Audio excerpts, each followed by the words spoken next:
नमस्कार दोस्तों, good morning, सुप्रभात। और आज का दिन है विशेष। सभी का हार्दिक स्वागत है, हार्दिक अभिनंदन है। जयनारायण व्यास विश्वविद्यालय जोधपुर के अंबेडकर अध्ययन केंद्र और लोक प्रशासन विभाग द्वारा आयोजित इस ऑनलाइन कार्यशाला में आप सभी का स्वागत। दोस्तों, हम संविधान सभा के 7वें सत्र पर हूबहू चर्चा कर रहे हैं। 4 नवंबर 1948 से 8 जनवरी 1949 तक संविधान सभा का यह सत्र चला और हम भी उन्हीं दिनों में संविधान पर चर्चा करते हैं। वैसे दोस्तों, आज है 26 नवंबर। 26 नवंबर 1948 को संविधान सभा में जो कुछ हुआ उस विषय पर हम आज चर्चा करेंगे, लेकिन बताना चाहूँगा आज 26 नवंबर का ये दिन जो है बहुत महत्वपूर्ण दिन है। आज है संविधान दिवस।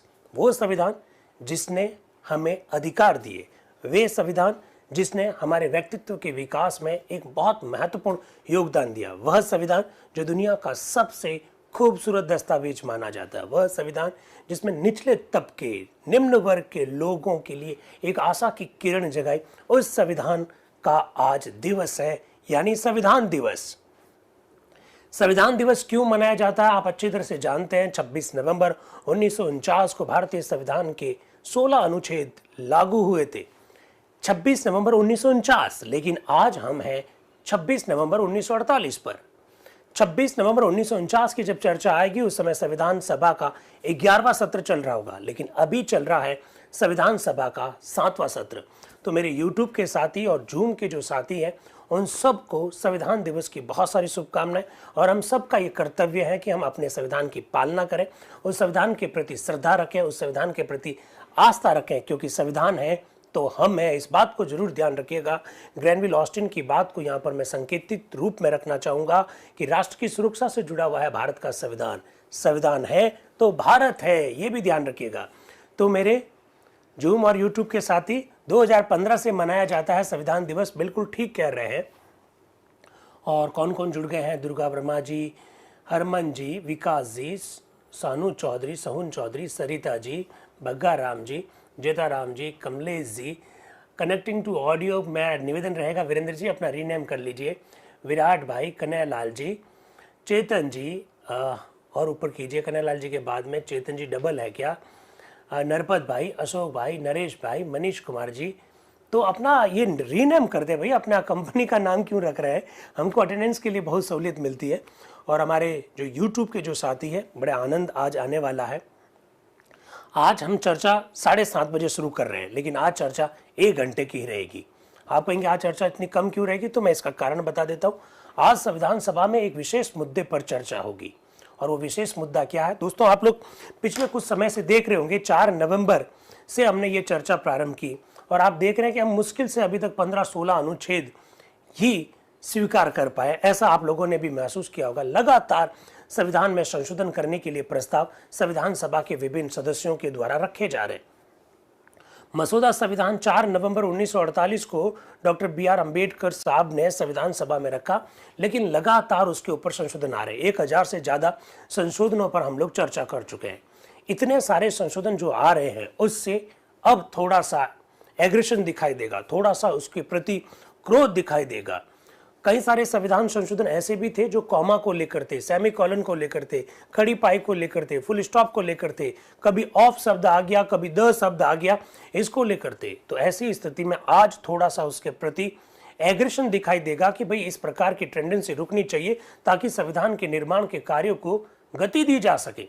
ऐसे ही कुछ मुद्दों पर आज बात होगी। आज खाली यही मुख्य मुद्दा रहेगा कि संविधान सभा के काम करने की जो गति है वो काफ़ी धीमी है। इस प्रकार के संशोधन आ जाने से संविधान सभा के कार्यों में बाधा पहुंच रही है, ऐसा कहा जाएगा, और इसके लिए एक संशोधन लाया जाएगा। संविधान सभा की कौन सी मेंबर है जो आज संशोधन लाने वाली है? नियमों में संशोधन किए जाएंगे। संविधान सभा के अध्यक्ष को इस बात का पावर दिया जाएगा कि वे कौन से संशोधनों को स्वीकार करें, कौन से संशोधनों को स्वीकार ना करें, कुछ संशोधनों को क्लब कर दें। इस प्रकार की बातें आज की जाएगी। साथियों, आप देख पा रहे हैं कि पिछले कुछ समय से संविधान सभा में अध्यक्ष के रूप में उपाध्यक्ष HC मुखर्जी साहब आपको अध्यक्षता करते हुए दिखाई दे रहे हैं। ऐसी स्थिति में अध्यक्ष के पावर और उपाध्यक्ष के पावर में भी कुछ परिवर्तन करने की बात कही जाएगी और अध्यक्ष की अनुपस्थिति में उपाध्यक्ष को जो पावर दिया जाएगा उस पर भी आज चर्चा होगी। आज संविधान सभा में थोड़ा सा एग्रेशन, जैसा कि मैंने पहले कहा, दिखाई देगा। आज हमको इसी विषय पर चर्चा करनी। आज मुख्यतया नियमों में संशोधन के संदर्भ में चर्चा होगी। मैं बात को प्रारंभ कर रहा हूं, जरा देखिएगा 26 नवंबर 1948 को संविधान सभा में क्या हुआ। तो YouTube के साथ ही आप चिंता ना करें, सारे विषय पर हम लोग चिंता करेंगे। अध्यक्ष जी कहाँ गए, ऐसे हमारी एक बहन पूछ रही है। अध्यक्ष जी थोड़ी सी बीमार है, इस वजह से अभी संविधान सभा के जो उपाध्यक्ष हैं HC मुखर्जी साहब, वही संविधान सभा की अध्यक्षता कर रहे हैं। तो जरा देखिए क्या हो रहा है, ये देख लीजिए। 26 नवंबर उस दिन शुक्रवार है, हमारे यहाँ पर रविवार है, उस दिन वहां पर शुक्रवार है। भारतीय संविधान सभा के वाद विवाद के सरकारी रिपोर्ट विशेष सूची में आपको 3 चीजें दिखाई दे रही है। नंबर 1, आयर अधिनियम के विषय में वक्तव्य। आप मुझे कहेंगे ये आयर अधिनियम क्या है, उस पर थोड़ी सी चर्चा करेंगे। फिर नियम 38 में उप नियमों को जोड़ना, इस पर भी चर्चा करेंगे। खैर इसी पर चर्चा करनी है आज तो। और एक संविधान का मसौदा का एक अनुच्छेद आएगा 8, उस पर भी आज अपने को चर्चा करनी है। तो आज के विषय 3 है। एक आयर अधिनियम। आयर अधिनियम क्या है, ये आयरलैंड के संदर्भ में है। आयरलैंड के संदर्भ में आप कहेंगे आयरलैंड के संदर्भ में हम क्यों चर्चा करेंगे, हम तो भारत के संविधान का निर्माण कर रहे हैं, तो आयरलैंड की बात क्यों करेंगे, अभी देखते हैं।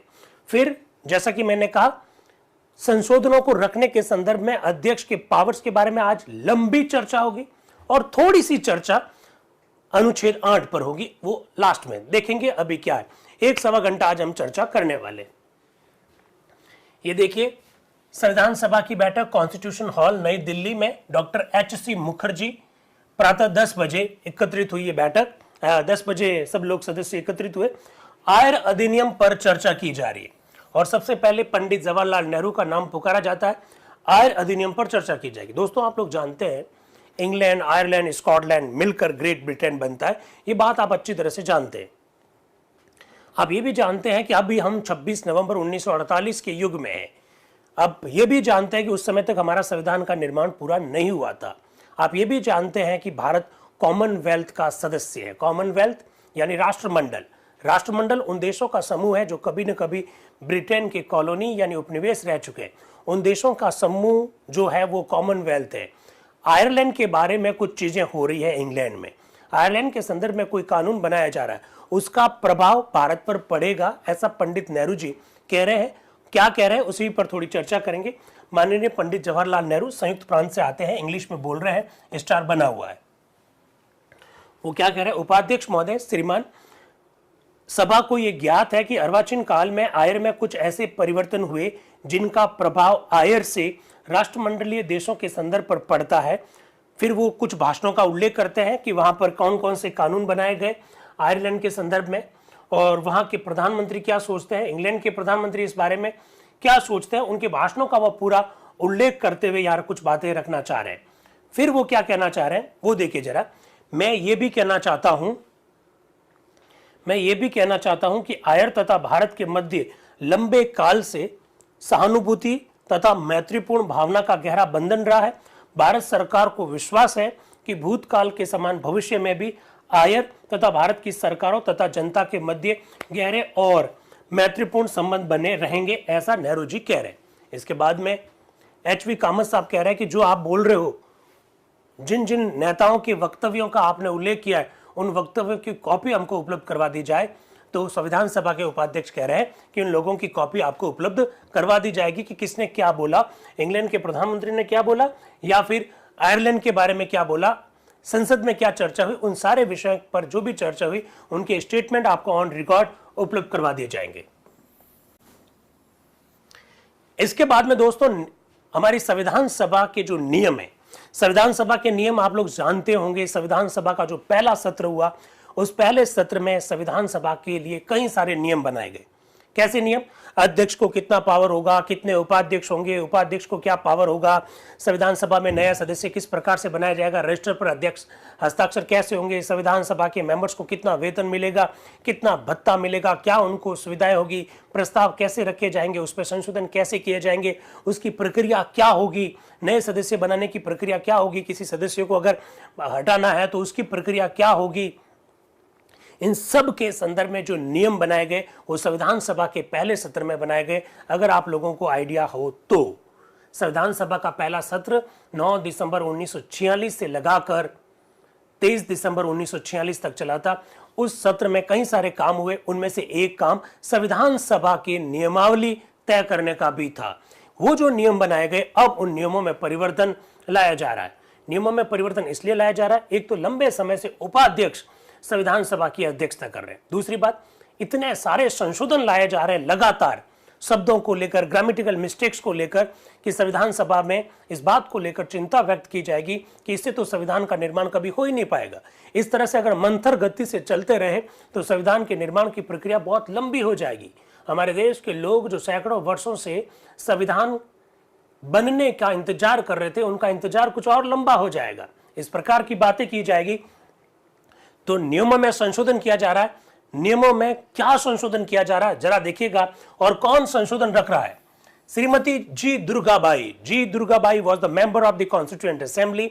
आप अच्छी तरह से जानते हैं संविधान सभा में कुल 15 महिलाओं को काम करने का मौका मिला था, उनमें जी दुर्गाबाई एक बहुत एक्टिव मेंबर थी। वो लेकर आई है नियम में संशोधन का प्रस्ताव। क्या है जी दुर्गाबाई का प्रस्ताव, जरा देखिएगा। कह रही है कि जो नियम 38 है उसमें एक उपनियम जोड़ दीजिए। क्या है उपनियम, जरा देख लीजिएगा।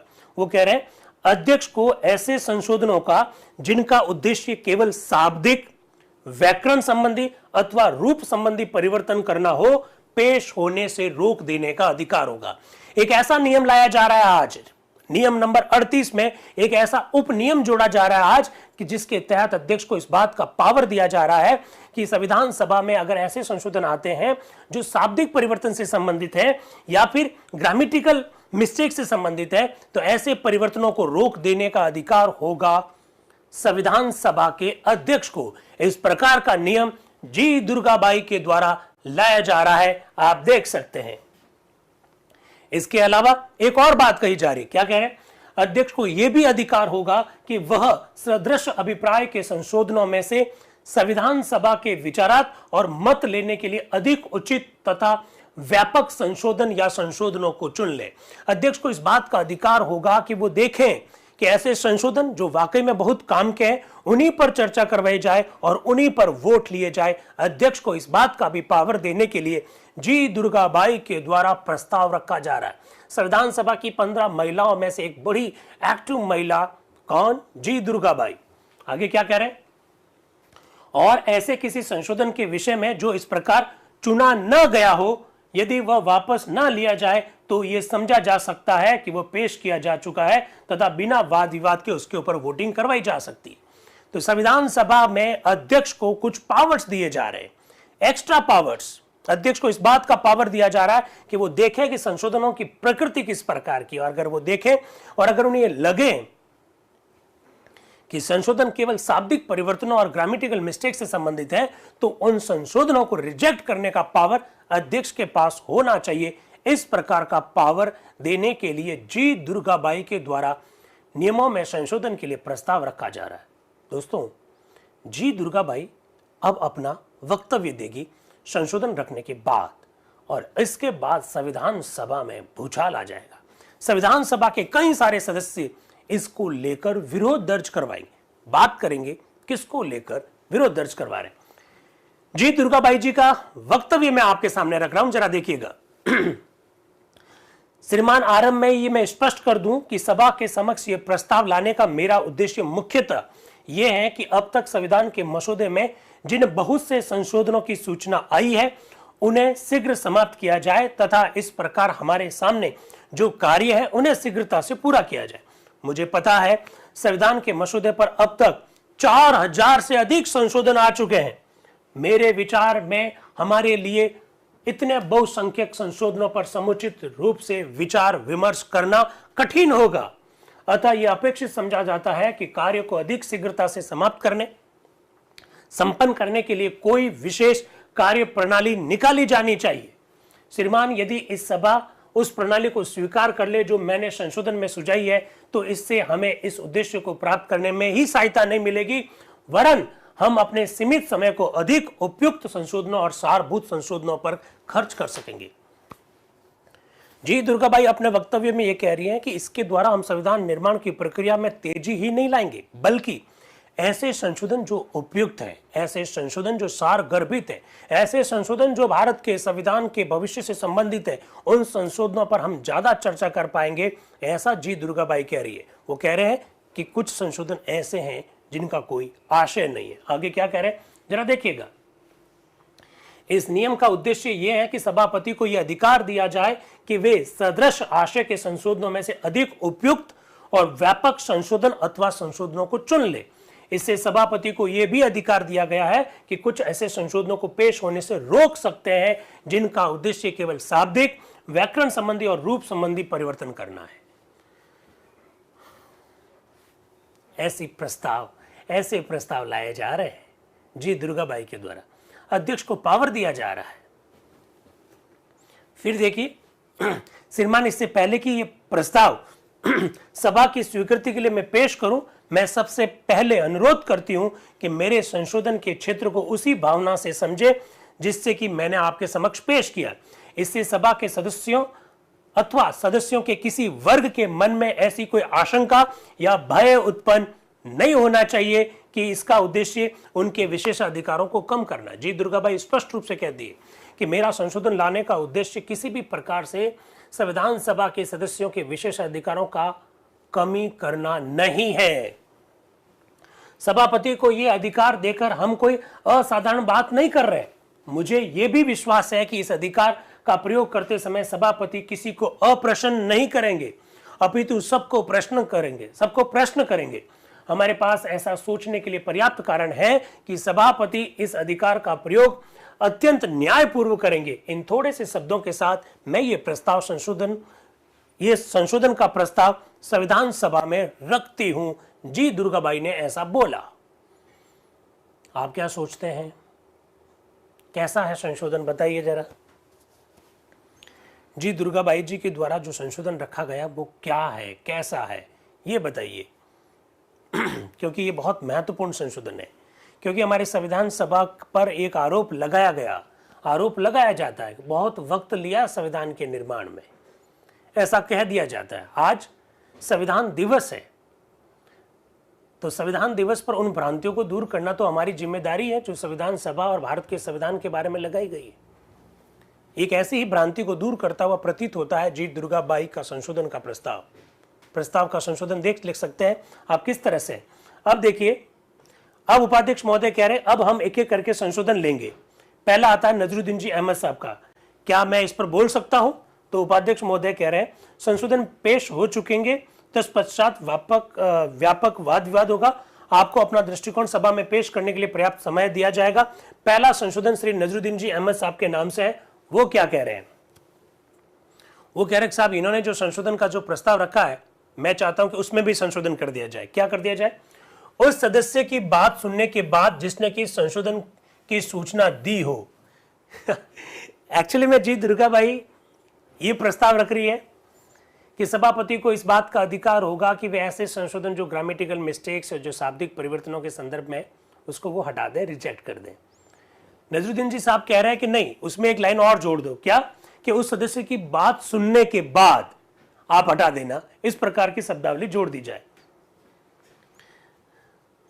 इस प्रकार का संशोधन नजरुद्दीन जी साहब के द्वारा रखा गया। अब वो क्या कह रहे हैं जरा सुनिए। श्रीमान, मैं सोचता हूं कि इस समय जो नियम है जिन्हें काफी सोच विचार के पश्चात बनाया गया और जो अन्य नियमावली के आधार पर रचे गए, उनके अनुसार वाद विवाद के अनियमन के विषय में सभापति को पर्याप्त अधिकार मिले हुए। वे नियम इस धारणा पर बनाए गए थे कि सदस्य भी अपनी स्टेटमेंट में काफी बुद्धिमत्ता एवं संयम से काम लेंगे। नजरुद्दीन जी अहमद साहब कह रहे हैं कि जो हमने पहले से नियम बना रखे हैं वो नियम काफी पर्याप्त है। सभापति जी को हमने जो अधिकार दे रखे हैं वो अधिकार पर्याप्त है और उन नियमों में स्पष्ट है कि संविधान सभा का कोई भी सदस्य जब अपनी बात को रखेगा तो वो बात काफी बुद्धिमत्ता और संयम से रखेगा, ऐसा वो कहना चाह रहे हैं। इस प्रस्ताव के पीछे एक प्रकार का ऐसा संशय कार्य कर रहा है कि उस उचित रीति के अनुसार कार्य करने के लिए ना तो सदस्यों की इच्छा है और ना उनमें इसके लिए अपेक्षित संयम है। साथ ही इससे यह भी शंका व्यक्त होती है कि साधारण नियमों के अधिक पर्यालोचन को नियंत्रित करने में अध्यक्ष भी असमर्थ है। इस अवस्था में कौन से नियम लागू हो सकते हैं? वो कह रहे हैं कि साहब आप जो नया नियम ला रहे हैं, इससे ऐसा लगता है कि हम जो सदस्य संविधान सभा के हैं, हम संयम नहीं रख रहे अपनी बातों को रखते समय, हम कुछ ज्यादा ही बोल जाते हैं, ऐसा वो कहना चाह रहे हैं। या फिर इससे ये भी स्पष्ट होता है कि जो सभापति है या जो अध्यक्ष है वो भी कंट्रोल नहीं कर पा रहा है, उसमें वह असमर्थ है। इससे ये भी स्पष्ट होता है, ऐसा वो कह रहे हैं। ऐसे किसी भी संशोधन के नियम विरुद्ध ठहराने में किंचित मात्र अन्याय ना होगा जो असंगत है अथवा जिसमें केवल और संशोधनों की लंबी चौड़ी पुनरावृत्ति है। इस प्रकार से वो कहना चाह रहे हैं नजरुद्दीन जी अहमद साहब। फिर वो कह रहे हैं ऐसा क्या कार्य हुआ कि जिसने कि इस सुंदर महिला को यह संशोधन पेश करने के लिए प्रेरित किया? मेरा निवेदन है कि सभा की अब तक की कार्यवाही से कुछ संकेत मिलता है। कुछ विगत काल से मुझे यह देखकर अत्यंत खेद है कि तथाकथित मसौदा संबंधी अथवा रूप संबंधी संशोधनों अथवा कुछ व्याकरण संबंधी महत्व के संशोधनों को वाद विवाद में लगभग रोक दिया जा रहा है। ऐसा नहीं है कि श्रीमान आप उन्हें रोक देते हैं, किंतु इन संशोधनों के संदर्भ में सदस्यों को किसी हद तक संविधान सभा के कुछ सदस्य चुप कर देते हैं और प्राय उत्तर कम कर दिए जाते हैं जो अपूर्ण और असहायक होते हैं, और कई बार तो उत्तर दिए भी नहीं जाते हैं, अपितु बहुत से प्रत्यारोप लगाए जाते हैं और उनसे मनमाने निष्कर्ष निकाले जाते हैं। नजरुद्दीन जी अहमद साहब थोड़े से गुस्से में हैं। वो कह रहे हैं साहब मैंने जो संशोधन रखे हैं या संविधान सभा के सदस्यों ने जो संशोधन रखे हैं उन संशोधनों को कई बार रोक दिया गया। मैं आपका नहीं कह रहा हूं कि आपने रोका, पर संविधान सभा के कुछ सदस्य उसको रोक देते हैं, कुछ आरोप लगाते हैं, प्रत्यारोप लगाते हैं और अपने हिसाब से निष्कर्ष निकाल देते हैं हम लोगों के बारे में। हमें संशोधन रखने नहीं दिया जा रहा है। आगे वो क्या कह रहे हैं? मेरा निवेदन है कि प्रस्तावित नियमों पर विचार करने से पता चलेगा कि इन संशोधनों का मसौदा कितनी असावधानी से तैयार किया गया और इन संशोधनों की लगभग प्रत्येक पंक्ति में कितनी त्रुटियां हैं। इन्हीं संशोधनों पर विचार करने से पता चलता है कि मसौदे में सुधार करने की कितनी महान आवश्यकता है। श्रीमान, प्रस्ताव का यह आशय है कि अध्यक्ष को उन संशोधनों के रोक देने की शक्ति होगी जिसका उद्देश्य केवल शाब्दिक और व्याकरण संबंधी परिवर्तन करना हो। मैं पहले भी निवेदन कर चुका हूं, वे प्रसंग संगत न होने के कारण अथवा पुनरावृत्ति या अन्य प्रख्यात कारणों से सदा रोके जा सकते हैं, किंतु क्या उन्हें केवल इसी कारण से रोक देना ठीक होगा कि वे शाब्दिक परिवर्तन है? क्या ऐसे संशोधन को केवल शाब्दिक कहा जा सकता है जिससे प्रसंग का अर्थ ही बदल जा सकता है? नजरुद्दीन जी अहमद साहब कह रहे हैं कई सारे संशोधनों को इस प्रकार से रोक दिया जाएगा कि ये शाब्दिक परिवर्तन करते हैं। तो साहब, शाब्दिक परिवर्तन करने वाले संशोधन कई बार पूरे के पूरे उस अनुच्छेद के भाव को बदल देते हैं। तो आप तो हमारे शाब्दिक परिवर्तन की आड़ में ऐसे संशोधनों को रखने से रोक दोगे, ऐसा वो कह रहे हैं। तत्पश्चात व्याकरण संबंधी संशोधनों का प्रश्न है। मेरे विचार में संविधान के मसौदे के माननीय प्रस्तावक ने ऐसी छोटी छोटी त्रुटियां की हैं जिनसे बहुत से सदस्य चकित रह गए। मैं अति नम्रता से आपसे पूछता हूं श्रीमान, क्या आपको कोई संशोधन केवल इसी आधार पर रोक देना चाहिए कि वो व्याकरण संबंधी संशोधन है? क्या इससे यह निष्कर्ष अपेक्षित है कि व्याकरण संबंधी संशोधन तथ्यहीन संशोधन होता है और उसका उस खंड से कोई संबंध नहीं होता है? वो अब नजरुद्दीन जी साहब थोड़े से नाराज होकर ऐसा कह रहे हैं। फिर वो कह रहे हैं अब रूप संबंधी परिवर्तनों को लीजिए। क्या आप एक रूप संबंधी परिवर्तन को रोक सकते हैं अथवा क्या आप एक शाब्दिक दृष्टिगोचर होने वाले परिवर्तन को रोकना चाहेंगे? शाब्दिक दिखाई देने वाले परिवर्तन के पीछे प्रसंग का एक महत्वपूर्ण परिवर्तन छुपा हुआ होता है। इन प्रस्तुतियों में मेरा सविनय निवेदन है कि यद्यपि समस्त सदस्यों को आपकी निष्पक्षता तथा अत्यधिक अनुग्रह में पूर्ण विश्वास है, किंतु इन परिवर्तनों के पीछे एक संदेह है कि उपाध्यक्ष वर्तमान नियमों के अंतर्गत कार्यवाही का अनियमन कदाचित नहीं कर सकेंगे। श्रीमान, मेरा निवेदन है कि सदस्यों ने सदा ही आपके निर्णय और सहायक पद प्रदर्शन को प्रसन्नता, स्वेच्छा और आतुरता से स्वीकार करने की प्रवृत्ति दिखाई है। मेरा निवेदन है कि इस मामले को सदस्यों पर ही छोड़ दिया जाए, इसे सदस्यों की सद्भावना तथा परिषद की सद्भावना पर छोड़ दिया जाए, ऐसा वो कह रहे हैं। हमको बोलने की परमिशन दी जाए, हमें संशोधन रखने की परमिशन दी जाए। आप कह रहे हैं कि शाब्दिक परिवर्तन, व्याकरण संबंधी परिवर्तन, रूप संबंधी परिवर्तन वाले संशोधनों को रखने नहीं दिया जाएगा। ये तो गलत बात है। वो कह रहे हैं कि शाब्दिक परिवर्तन वाले संशोधनों को रखने नहीं दिया तो मैं बता देता हूँ एक बहुत बड़ा नुकसान हो जाएगा, क्योंकि शब्द का परिवर्तन कर देने मात्र से पूरा अनुच्छेद का भाव खत्म हो जाता है। आप जानते हैं इस बात को। जैसे फॉर एग्जाम्पल अनुच्छेद 74 में लिखा हुआ है, राष्ट्रपति को सहायता देने और सलाह देने के लिए क्या होगी, एक मंत्री परिषद होगी। क्यों बगाराम जी? लिखा हुआ है ना, वहां सलाह लिखा हुआ है, इंग्लिश में एडवाइस, वहां सजेशन लिख देता हूं, वहां रिकमेंडेशन लिख देता हूं, वहां कंसल्टेशन लिख देता हूं। बताइए आप, इन सारे शब्दों का मतलब अलग अलग होता है, तो शाब्दिक परिवर्तनों का बड़ा मतलब है। नजरुद्दीन जी साहब ऐसा ही कुछ कहना चाहते हैं। इसके बाद में जी दुर्गाबाई क्या कह रही है? जी दुर्गाबाई, एक सेकंड आगे चला गया। हाँ जी दुर्गाबाई की बात को भी देखेंगे, और इसके बाद में जब नजरुद्दीन जी अहमद साहब का उद्बोधन हो जाता है तो फिर उपाध्यक्ष महोदय क्या कह रहे हैं? मेरे विचार से अच्छा हो यदि आप उपनियम 2 तथा 3 के विषय में अपने सारे संशोधन पेश कर दें। यदि आप कुछ और कहना चाहते हैं तो आप ऐसा करने के लिए स्वतंत्र हैं। ऐसा उपाध्यक्ष महोदय बीच में बोलते हुए कहते हैं। ऐसा क्यों कह रहे हैं? क्योंकि नजरुद्दीन जी अहमद साहब ने कुछ बात कही। कुछ बात क्या कही, इसके लिए मैं आपको पीछे लेके जाता हूं और इससे आपको बात क्लियर हो जाएगी। नजरुद्दीन जी साहब ने ऐसा क्या बोल दिया कि उपाध्यक्ष महोदय को बीच में रोकना पड़ा, टोकना पड़ा। क्या बोला जरा देखिएगा।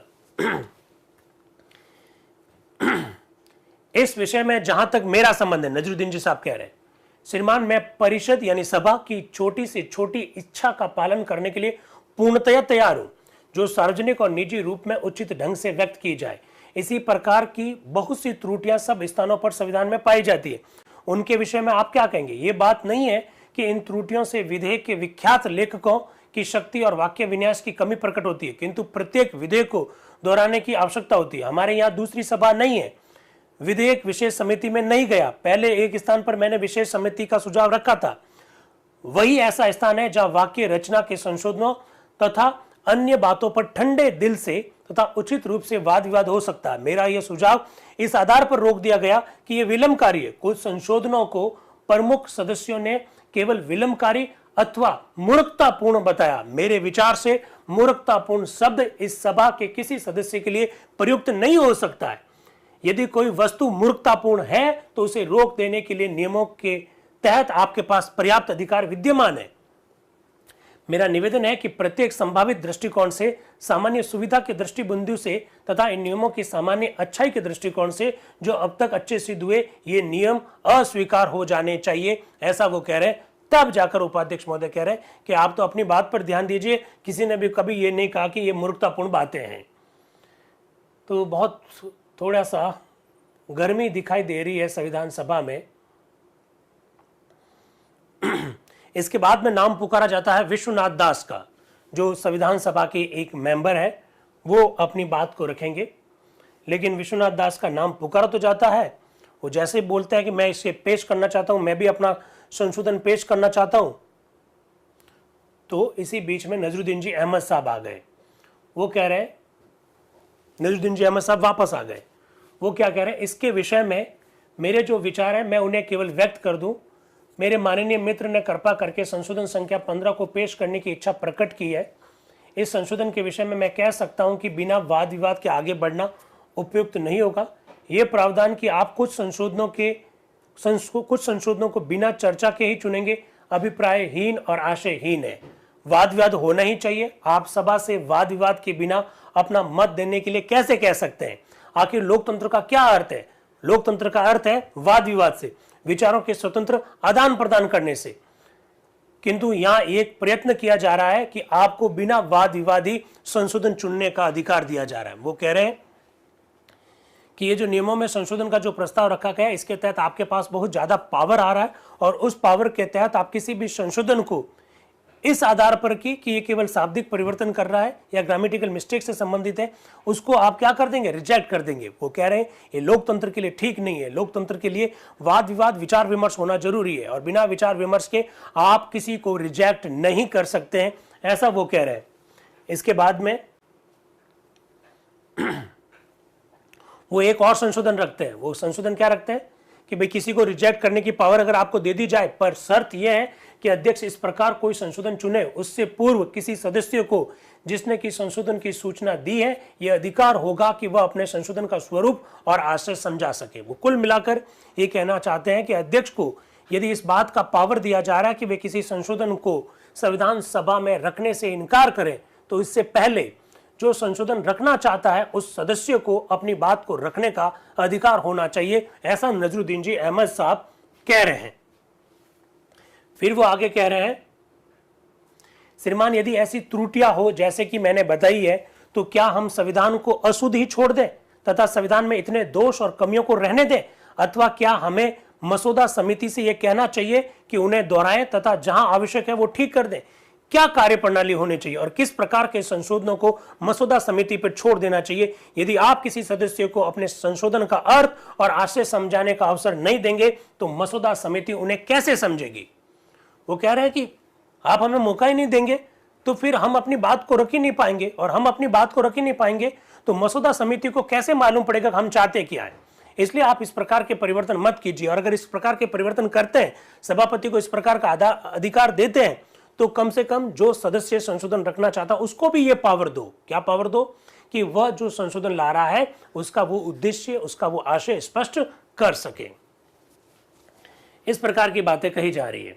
फिर वो क्या कह रहे हैं, क्या उसे मसौदा समिति के समक्ष खड़ा होकर नाचना होगा, अथवा उसका भक्त बनना होगा, अथवा वह वादी के समान मसौदा समिति के समक्ष विनीत भाव से निवेदन करेगा?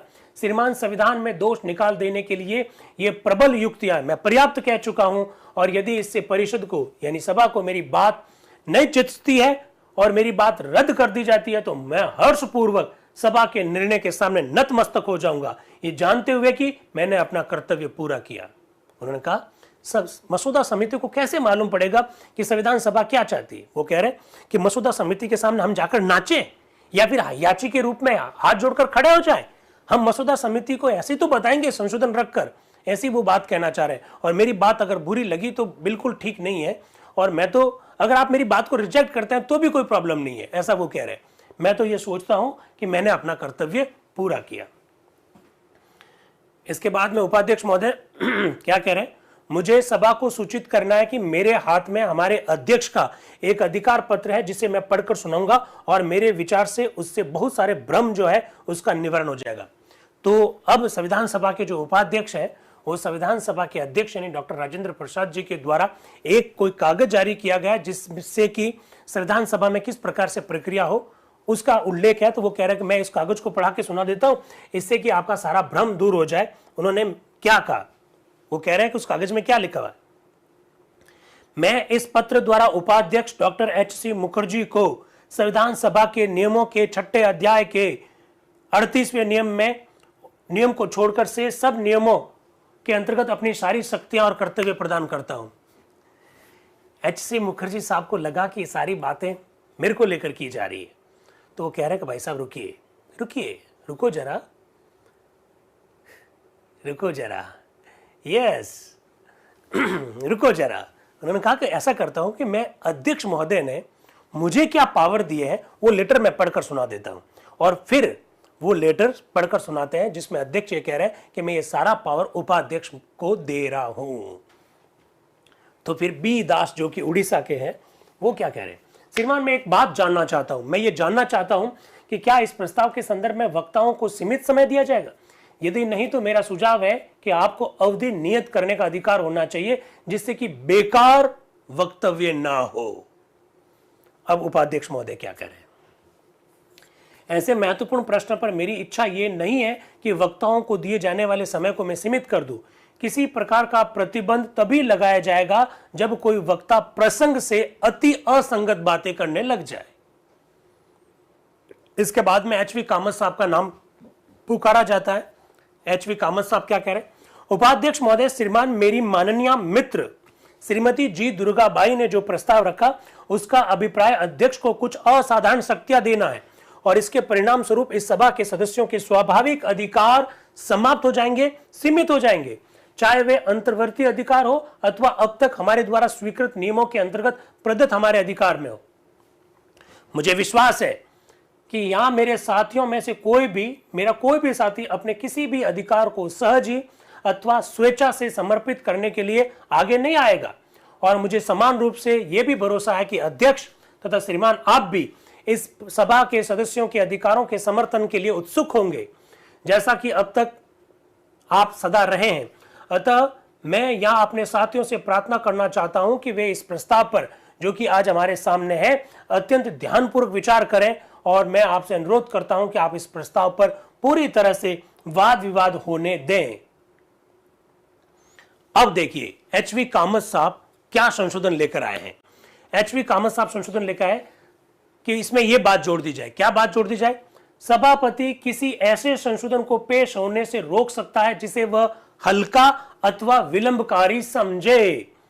हल्का मतलब कोई खास काम का नहीं, और विलंबकारी मतलब जो फालतू में समय ज्यादा लेता है, ऐसा अधिकार सभापति को दे दीजिए। अगर ये कर लेते हो तो काफी ठीक है, ऐसा एचवी कामत साहब अपनी बात को रखते हुए कह रहे।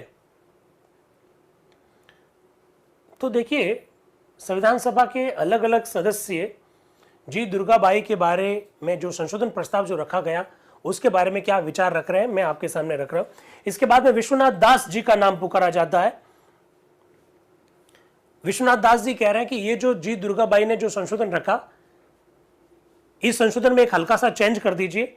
आप इसमें से विदाउट डिस्कशन शब्द जो लिखा हुआ वो हटा दीजिए, ऐसा विश्वनाथ दास कह रहे हैं। फिर वो आगे क्या बोल रहे हैं अपने बात को रखते हुए, मैं नहीं जानता कि मैं स्वयं को धन्यवाद दूं अथवा दुख मानूं कि मेरा नाम मेरे माननीय मित्र श्री नजरुद्दीन अहमद के साथ अनुसूचित किया गया। यद्यपि सर्वथा पृथक दृष्टिकोण से ऐसा हुआ है। श्रीमान, सर्वप्रथम तो मैं ये बात स्पष्ट कर दूं कि मैं अपने मित्र श्रीमती दुर्गाबाई का इस संशोधन के विषय में पूर्ण समर्थन करता हूं। यह अत्यंत आवश्यक अथवा लाभदायक है, इसे हमारा पूर्ण समर्थन प्राप्त है। इसका कारण यह है कि हमें यहां 3 सप्ताह हो गया। क्या मुझे यह कहने की आवश्यकता है कि हम इन 21 दिनों की बैठक में 21 अनुच्छेद भी पूरे नहीं कर सके? 4 नवंबर 1948 को संविधान सभा का सत्र स्टार्ट हुआ। 26 नवंबर 1948 यानी लगभग 22 दिन हो गए। वो कह रहे कि 21 दिनों में हम 21 आर्टिकल भी पास नहीं कर पाए। ये क्या तरीका है? आगे वो क्या कह रहे, बार सारा देश आतुरता से हमारे नए संविधान की प्रतीक्षा कर रहा है, जिससे कि नई व्यवस्था कम से कम 26 जनवरी 1949 तक लागू हो जाए। इसका मतलब यह हुआ कि विश्वनाथ जी जो अपना उद्बोधन दे रहे हैं 26 नवंबर 1948 को, उनके मस्तिष्क में यह बात है कि 26 जनवरी 1949 तक भारत का संविधान बनकर लागू हो जाएगा। 26 जनवरी 1949 तक। आगे क्या करें, उनको इसकी चिंता है और हम भी अपने देशवासियों के समान इसी प्रकार ही चिंतित है। अतः हम इस बात के लिए चिंतित है कि हमारी कार्यविधि का यह उपक्रम यथासंभव शीघ्र ही समाप्त हो जाए। उसी दृष्टिकोण से मैं अपनी मित्र श्रीमती दुर्गाबाई के प्रस्ताव का स्वागत तथा समर्थन करता हूं। इतना कहने के पश्चात मैं ये बताऊंगा कि मैंने इस संशोधन की सूचना क्यों दी। हम अपनी कार्यवाही के संदर्भ में जिस क्रम के अनुसार चलते रहे उसी क्रम से मैं वर्णन करूंगा। अर्थात सर्वप्रथम हमने उद्देश्य विषय प्रस्ताव पारित किया, तत्पश्चात सभा के समक्ष समितियों की नियुक्ति की गई। प्रत्येक अवसर पर वाद विवाद हुआ, समितियां बैठी, विचार विमर्श हुआ, उनकी रिपोर्ट पेश की गई। रिपोर्टों पर संविधान सभा में विचार विमर्श हुआ, शब्द से विचार विमर्श हुआ, खंड से विचार विमर्श हुआ, फिर वोटिंग की गई। फिर भी आप ये कह रहे हो कि डिस्कशन नहीं करने देते, ये क्या बात हुई? ऐसा वो विश्वनाथ दास कह रहे। फिर वो क्या कह रहे, इन 21 दिनों में यह पता लगा कि मसौदा समिति के माननीय सदस्यों ने यथासंभव उन देशों के संविधानों से शब्द चुने तथा उन्हें अत्यंत सावधानी एवं ध्यान से प्रयोग किया जो कि अपने संविधानों के अनुसार पीढ़ियों से कार्य कर रहे हैं। यदि अंग्रेजी भाषा में एक अर्धविराम, पूर्ण विराम, मुहावरे अथवा कोई मान्य शब्दावली पर संदेह हो तो मैं कहूंगा उन्होंने काफी अच्छे शब्द चुने हैं। संविधान सभा में मसौदा समिति के द्वारा जो काम किया गया उन काम की प्रशंसा करते हुए विश्वनाथ दास ये कह रहे हैं कि अंग्रेजी भाषा में संविधान का निर्माण हो रहा है और उन्होंने जिस प्रकार से शब्दों को चुना, जिस प्रकार की ग्रामर को चुना, जिस प्रकार के मुहावरे चुने, उसके लिए वो प्रशंसा के पात्र हैं। फिर वो संविधान सभा की संपूर्ण जो कार्रवाई अब तक हुई उसकी रूपरेखा पर प्रकाश डालते हुए कहते हैं कि किस तरह से हमने उद्देश्य प्रस्ताव रखा, उद्देश्य प्रस्ताव को स्वीकार करवाया, विभिन्न समितियों का गठन किया, उनकी रिपोर्ट्स आई, रिपोर्ट्स पर चर्चा हुई, वोटिंग हुई और इसके बाद में हम यहां तक पहुंचे। इसलिए यह कहना कि वक्त नहीं दिया जा रहा है, यह ठीक बात नहीं है। आगे वो कह रहे हैं, यदि प्रत्येक अनुच्छेद पर एक दिन लगाना पड़े तो मुझे भय है कि हमें 1 वर्ष से भी अधिक बैठना होगा, क्योंकि 315 अनुच्छेद है और 8 अनुसूचियां हैं, जिनमें से प्रत्येक में कई कई धारा है। मैं तो यह कल्पना करके भी कांप उठता हूं कि यदि हम प्रत्येक संशोधन पर जिसकी सूचना आई है वाद विवाद करते रहेंगे तो इस बात पर ध्यान नहीं देंगे कि संशोधन में केवल एक अर्धविराम सेमीकोलन व्याकरण संबंधी त्रुटि पर ही वाद विवाद होना है और मत लेना है, तो फिर कितना समय लगेगा। इन प्रस्तुतियों में श्रीमती दुर्गाबाई ने जो प्रस्ताव रखा है वो हमारे 21 दिन के अनुभव के पश्चात ये अत्यंत आवश्यक हो गया है। उन्होंने कहा कि 21 दिन का जो हमारा अनुभव रहा है उसके बाद तो जी दुर्गाबाई द्वारा जो प्रस्ताव रखा गया वो बहुत ज्यादा महत्वपूर्ण हो गया है। इसलिए सभा से मैं निवेदन करूंगा कि वो प्रस्ताव स्वीकार कर ले। आगे क्या कह रहे,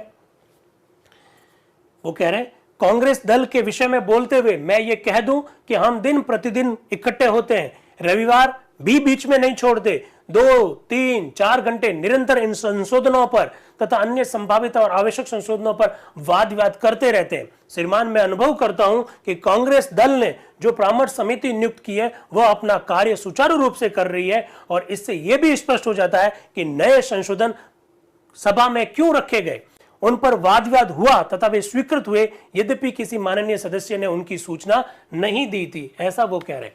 इन सब बातों से यह सिद्ध हो जाता है कि इस विषय में पर्याप्त सावधानी से काम लिया जा रहा है तथा हमारी ये उत्कंठा है कि एक समुचित संविधान का निर्माण हो।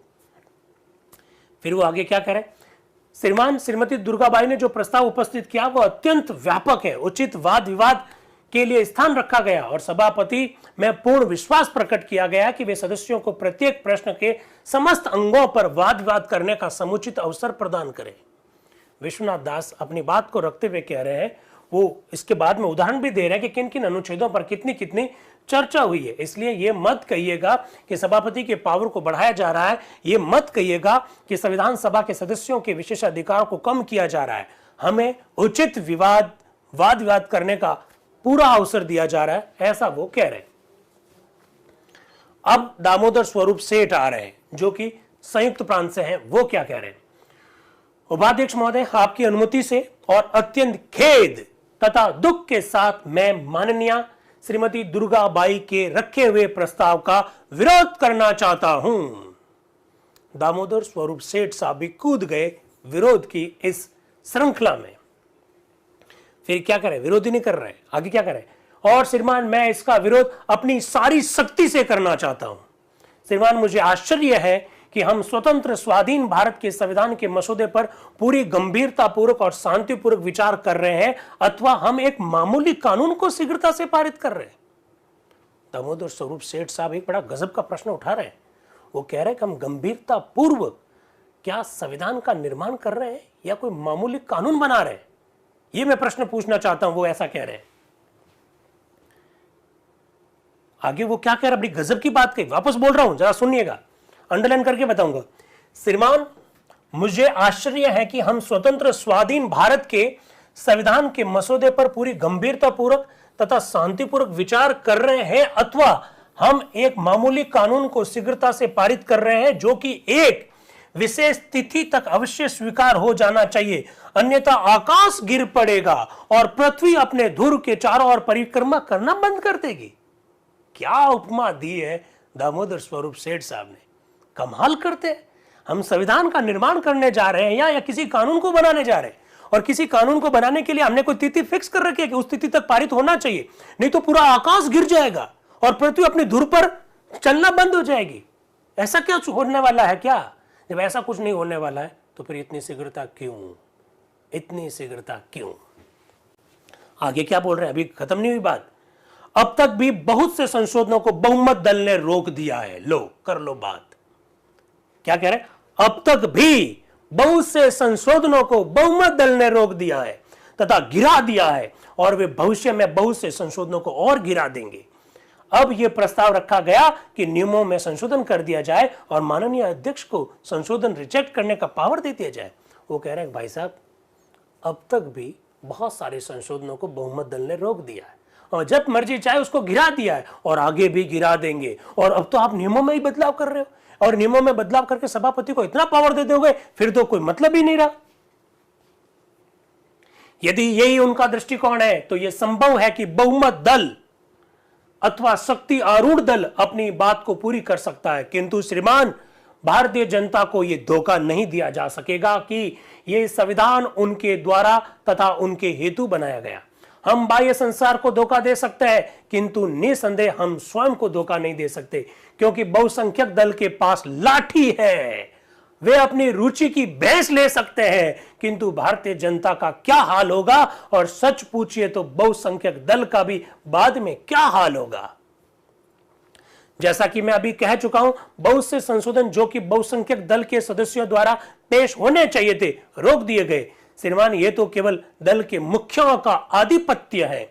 अतः मैं कहता हूं श्रीमान, वर्तमान परिस्थितियों में यह प्रस्ताव उपयुक्त नहीं है। मुझे सभापति की प्रतिष्ठा, निष्ठा, निष्पक्षता, ईमानदारी में पूर्ण निष्ठा है और मुझे पूर्ण आशा है कि सभापति परिषद के अधिकारों की रक्षा करेंगे। किंतु श्रीमान, इस प्रस्ताव के पारित करने का अर्थ यह होगा कि हमने अपने लोकतंत्र को विदा कर दिया है। जनतंत्र में, लोकतंत्र में यह अपेक्षित है कि यहां प्रत्येक संशोधन पर, प्रत्येक सूचित संशोधन पर, उसके सारे पहलुओं पर वाद विवाद होना चाहिए। संशोधनों को पेश न करने के लिए दल की ओर से कोई आदेश नहीं दिया जाना चाहिए। जैसा कि मैं कह चुका हूं श्रीमान, हम कोई ऐसा कार्य नहीं कर रहे जिसे साधारण कार्य कह दिया जाए। हम स्वतंत्र स्वाधीन भारत के संविधान के मसौदे पर विचार कर रहे हैं। हम अपने भाग्य का निर्माण कर रहे हैं। अतः जो भी संशोधन भेजा जाए उसे रोका नहीं जाना चाहिए, उस पर पर्याप्त चर्चा होनी चाहिए। तो बताओ यूट्यूब के साथियों, कैसा लग रहा है? हाँ, मोहित भाई ये यूट्यूब के कह रहे प्रेजेंट ऑफ माइंड कितना शार्प था संविधान सभा के सदस्यों का, वंदनीय थे सबके सब। बिल्कुल, आज 26 नवंबर है, संविधान दिवस है। मैं हमेशा कहता हूं कि संविधान के निर्माण करने वाले किसी देवदूत से कम नहीं थे, तभी तो इतना जबरदस्त दस्तावेज हमारे सामने आया है। जो संविधान की आलोचना करते हैं वो एक बार संविधान निर्माण की परिस्थितियों को समझ लें, संविधान निर्माण की परिस्थितियों को समझे। तो भाई मोहित ने बहुत अच्छा कमेंट किया है कि देवदूत थे, वंदनीय थे। कैमरामैन फोकस करो उस पर। चलिए आगे चलते हैं, आगे क्या कह रहे हैं वो। यदि संशोधनों को इस प्रकार रोक दिया गया तो यह लोकतंत्रवाद के प्रति नकारात्मक दृष्टिकोण होगा।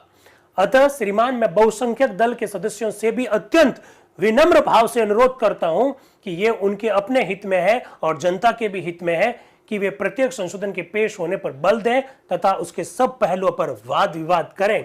ऐसा करके वे अपना पवित्र कर्तव्य पालन करेंगे जो कि भारतीय जनता ने उन पर डाला है।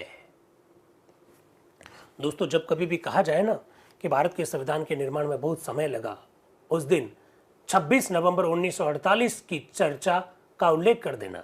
जब कभी भी 26 नवंबर को आपको संविधान दिवस पर बोलने का मौका मिले, उस दिन 26 नवंबर 1948 को संविधान सभा में क्या हुआ, संविधान सभा किस लोकतांत्रिक प्रक्रिया के तहत काम करती थी, संविधान सभा के सदस्यों को किस प्रकार से आलोचना करने का अधिकार था, किस प्रकार से हम लोगों ने संशोधन करने चाहे और संशोधन को रोका गया, इस प्रकार की सारी बातों पर आप चर्चा कर सकते हैं। हमारी संविधान सभा बड़ी लोकतांत्रिक संस्था थी जहां पर खुलकर विभिन्न प्रावधानों की आलोचना करने का अधिकार दिया गया। इससे ज्यादा तो और क्या हो सकता है, आप देख सकते हैं। फिर वो क्या कह रहे हैं, यदि वे बहुसंख्या में होने के नशे में अपने कर्तव्य की उपेक्षा करते हैं तो वे इस संविधान को जैसे चाहे पारित कर सकते हैं, किंतु भारतीय जनता उस संविधान को कभी नहीं अपनाएगी। वो बहुसंख्यक दल की ओर इशारा करते हुए कह रहे हैं कि आप बहुसंख्यक हो और इसका अगर आपको नशा है और इस नशे में अगर आप संविधान बनाना चाहते हो तो वो संविधान आपको मुबारक। भारत की जनता वो संविधान को कभी भी स्वीकार नहीं करेगी। जैसा कि मैं पहले भी एक अवसर पर कह चुका हूं, मैं एक बार फिर यह कहता हूं कि यह संविधान वास्तव में भारतीय जनता द्वारा नहीं बनाया गया है और हद से हद ऐसा समझा जाएगा कि इसे देश की जनता के केवल 15% प्रतिनिधियों ने बनाया है अथवा पारित किया है, और वे प्रतिनिधि भी अप्रत्यक्ष निर्वाचन द्वारा चुने गए थे। और ऐसे निर्वाचन के बारे में प्रोफेसर लास्की का मत है। प्रोफेसर लास्की, हेराल्ड जे लास्की, क्यों अभिराज, लास्की के बारे में परिचित हो ना? हाँ, हेराल्ड जे लास्की का मत है कि यह भ्रष्टाचार को बढ़ाता है। अतः श्रीमान, मैं आशा करता हूं कि यह सभा इस प्रस्ताव पर गंभीरता से विचार करेगी और उसे ठुकरा देगी, जिससे कि सभा को अब तक आए हुए सारे संशोधनों के प्रत्येक पहलू पर विचार और वाद विवाद करने का अवसर प्राप्त हो सके। नरपल भाई कह रहे हैं कि आज मैं स्कूल में जाकर सब सुना दूंगा ये सब, इसलिए तो बताया जा रहा है साथियों। भारत के संविधान को समझने के लिए संविधान सभा की बहस को समझना बहुत जरूरी है, और संविधान सभा की ये बहस इतनी लिमिटेड है, इतनी एलिट क्लास का डॉक्यूमेंट बना दिया गया है कि आप और हम इसे जानते ही नहीं है। हमारा जयनारायण व्यास विश्वविद्यालय जोधपुर का यही तो प्रयास है।